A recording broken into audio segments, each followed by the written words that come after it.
पिंपरी चिंचवड शहरातील मोशी येथील कचरा डेपोमधील वेस्ट टू एनर्जी प्रकल्पाच्या दुर्घटनाग्रस्त 3 मजली प्रशासकीय इमारतीबाबत एक धक्कादायक आणि गंभीर बाब समोर आली असून दुर्घटनाग्रस्त इमारतीच्या केवळ तळ मजल्यालाच महापालिकेच्या बांधकाम विभागाने 27 जुलै 2023 रोजी पूर्णत्वाचा दाखला दिला असल्याचं उघड झालेलं आहे। अधिक माहिती घेऊयात, माझे सहकारी गोविंद वाकडे आपल्यासोबत जोडले गेलेले आहेत। गोविंद, काय अपडेट?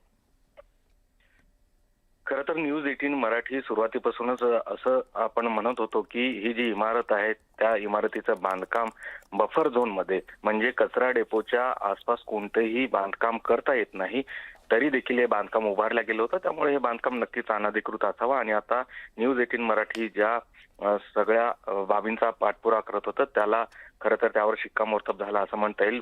पिंपरी चिंचवड महानगरपालिकेच्या बांधकाम विभागानेच या संदर्भामध्ये आता ती माहिती दिलेली आहे आणि त्याचे हे सगळे कागदपत्र पुरावे म्हणून आपल्या हाती लागलेले आहेत। खरं तर यामध्ये स्पष्ट असं म्हटलेलं आहे की जी इमारत कोसळलेली आहे त्याचा तळमजला त्यालाच पूर्णत्वाचा दाखला म्हणजे पूर्णत्वाचा म्हणजे त्याच्यावर काहीही नाही, कम्प्लिशन सर्टिफिकेट महानगरपालिकेकडनं दिल्या गेलं। बांधकाम परवानगी दिल्या गेली होती मात्र फक्त एका मजल्यापुरती। त्यानंतर मात्र जे कॅन्टीन आणि त्याच्यावरचा एक ऍडमिनिस्ट्रेशनचा जो मजला आहे असे 2 मजले बांधल्या गेले आणि ते खूप पक्क बांधकाम केलं गेलं। आता बघतोय आपण की जवळपास 70 तासाहून अधिक बचाव कार्य सुरू आहे, मात्र हे मजले पूर्णतः जमीनदोस्त करता येत नाही आणि तळ मजल्यावर जी अडकलेली 8 कर्मचारी आहेत त्यांना बाहेर काढता येत नाहीये आणि म्हणूनच आता या सगळ्या संदर्भात मागील 70 तासांपासून कुणावरही जबाबदारी निश्चित केल्या गेली नव्हती। महानगरपालिकेचा पर्यावरण विभाग, त्याचे प्रमुख संजय कुलकर्णी किंवा इतर जे अधिकारी आहेत त्यांनी हे बांधकाम कसं होऊ दिलं किंवा त्यांच्याच निर्देशानुसार हे बांधकाम झालं असेल तर या दुर्घटनेसाठी या अनधिकृत बांधकाम करण्यासाठी तरी म्हणून ते जबाबदार ठरतात। मात्र 70 तासानंतरही कुणावरही कारवाई केल्या गेली नाही। महानगरपालिकेचे आयुक्त विजय सूर्यवंशी हे देखील कारवाई संदर्भात चौकशी समिती नेमणार आहेत का याबद्दल स्पष्टता देत नाहीत किंवा कोणतेही मंत्री या संदर्भात का बोलत नाहीत हाच खरा प्रश्न आहे। सगळ्यात धक्कादायक बाब म्हणजे ज्या पद्धतीनं महानगरपालिकेच्या ही कागदपत्र आपल्या हाती लागलेली आहे त्यामध्ये स्पष्ट असं म्हटलेलं आहे की जी दुर्घटनाग्रस्त इमारत आहे त्याच्यामध्ये जो तळमजला आहे त्यालाच परवानगी देण्यात आली होती। ती बांधकाम पूर्ण झालं तळमजल्याचं की त्याला पूर्णत्वाचा म्हणजे कम्प्लिशन सर्टिफिकेट देखील दिल्या गेलं होतं। त्यानंतरही 2 मजले का वाढवले गेले, त्याला कोणाची परवानगी होती, जर ते अनधिकृत होते तर महानगरपालिकेने त्या संदर्भात कारवाई का केल्या गेली नाही। त्यामुळे एकूणच अतिरिक्त आयुक्त महानगरपालिकेचे, त्यानंतर पर्यावरण विभागाचे प्रमुख आणि त्याखालचे बांधकाम विभागाचे जे अतिक्रमण विभागाचे जे अधिकारी आहेत ज्यांनी याकडे लक्ष देणं गरजेचं होतं त्याकडे का लक्ष दिलं नाही हा महत्वाचा प्रश्न आहे। दुसरीकडे जर कंत्राटदार, या सगळ्या प्रकल्पाचा जो कंत्राटदार आहे त्यांनी स्वतःहून जर हे बांधकाम केलं असेल तर त्याच्यावर तरी आतापर्यंत कारवाई होणं अपेक्षित होतं, ती देखील कारवाई केल्या गेली नाही। त्यामुळे या सगळ्या प्रकाराकडे कोणावर दबाव आहे का किंवा हे सगळेच अधिकारी कोणी पाठीशी घालते का हा प्रश्न आहे। या सगळ्या प्रश्नांची उत्तरं अर्थातच महानगरपालिकेचे आयुक्त विजय सूर्यवंशी यांना द्यावे लागणार आहेत। मात्र तुर्तास न्यूज 18 मराठी ज्या बातमीचा पाठपुरावा करत होतं की या कचरा डेपोमध्ये अशा पद्धतीचं बांधकाम उभारता येत नाही त्यावर शिक्कामोर्तब झालाय आणि तळमजला जो आहे त्यालाच पूर्णत्वाचा दाखला आहे, वरचे 2 मजले जे आहेत ते बेकायदेशीर आहेत। गोविंद, धन्यवाद या संपूर्ण माहितीसाठी।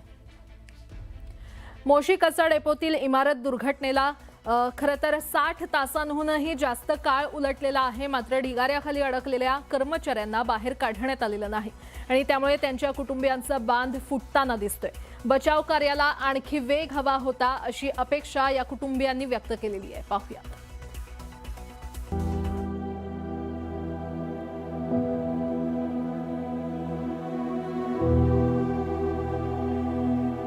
आम्ही आमच्या माणसाची वाट बघतोय, कधी आमचा माणूस असा आमच्या समोर दिसेल, आम्ही त्याला मिठीत घेऊ, कधी दिसेल माझे पप्पा खाल्ले पप्पा 3 वाजता मशीन बंद केली, सगळे कामगार लोक झोपलेले होते, सगळं काम बंद होते। मशीन असो किंवा माणूस असो 12 तासाच्या वर काम करू शकत नाही, त्यांना कळायला पाहिजे होतं। जर त्यांनी 4 पोकलेन लावलेले आहेत तर दुसरे 4 पोकलेन अजून रेडी ठेवायला पाहिजे होते। काल त्यांनी इनिशियल स्टेजमध्ये डे 1ला जे झालं होतं 11 वाजेपर्यंत त्या एवढ्या मोमेंटममध्ये त्यांनी केलं फास्टमध्ये. त्याच्यानंतर पुन्हा काही हालचाल झाली नाही सर. पूर्ण हात्यार टाकून दिल्यासारखं.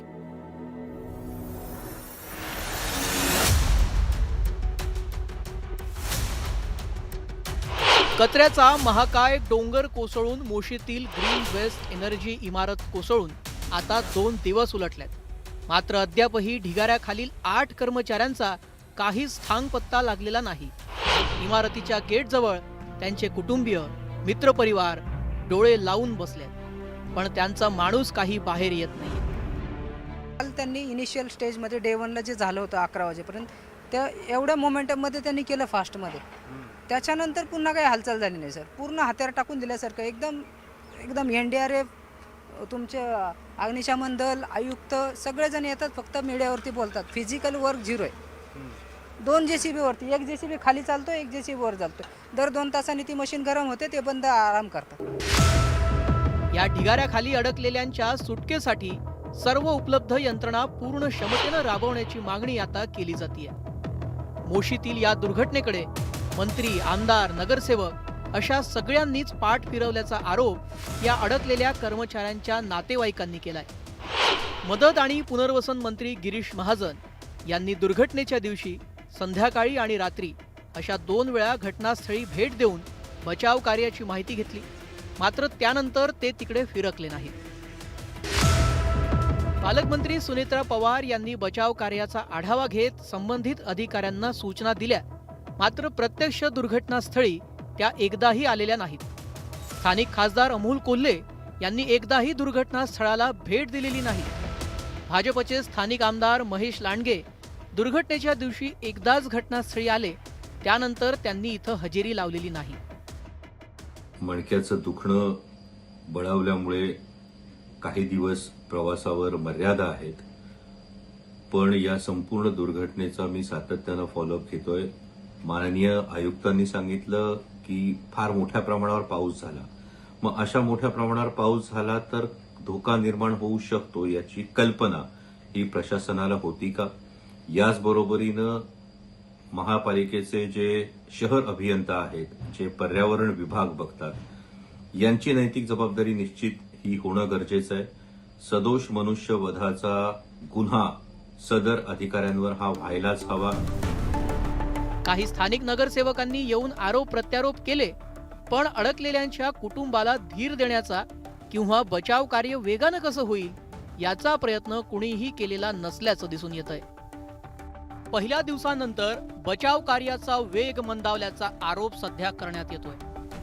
माणूस तिथं फसलाय तर तिथं वाढवा. जे सामान माणसं लागतील माणसं वाढवा.